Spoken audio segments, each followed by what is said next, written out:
Hello friends, cook ಲೈಕಿ ಚಾನಲ್ಗೆ ಸ್ವಾಗತ.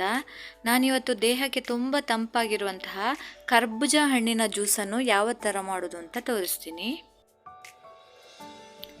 ನಾನಿಲ್ಲಿ ಕರ್ಬೂಜನ ಗ್ರೈಂಡ್ ಮಾಡೋದಕ್ಕೆ ಸ್ವಲ್ಪ ದೊಡ್ಡದಾಗಿ ಕಟ್ ಮಾಡ್ಕೊಂಡಿದ್ದೀನಿ. ಹಾಗೆ ಗಾರ್ನಿಷ್ಗಾಗಿ ಸ್ವಲ್ಪ ಚಿಕ್ಕದಾಗಿ ಕಟ್ ಮಾಡ್ಕೊಂಡಿದ್ದೀನಿ. ಮತ್ತು ಒಂದು 20ರಷ್ಟು ಒಣ ದ್ರಾಕ್ಷಿನ ತಗೊಂಡಿದ್ದೀನಿ.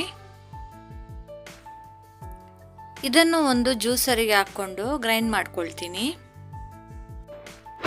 ಕರ್ಬೂಜ ಸ್ವೀಟ್ ಆಗಿರೋದ್ರಿಂದ ನಾನು ಸಕ್ಕರೆನ ಹಾಕೊಂಡಿಲ್ಲ. ನೀವು ಸ್ವೀಟ್ ಜಾಸ್ತಿ ಬೇಕಿದ್ರೆ ಹಾಕೋಬಹುದು.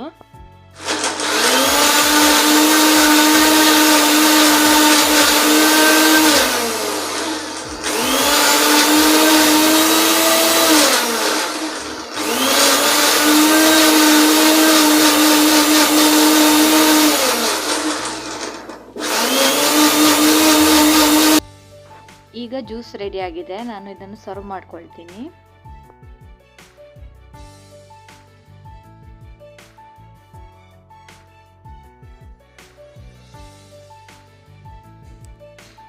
ಇದರ ಮೇಲೆ ಗಾರ್ನಿಷ್ ಮಾಡ್ಕೊಳ್ತಾ ಇದ್ದೀನಿ.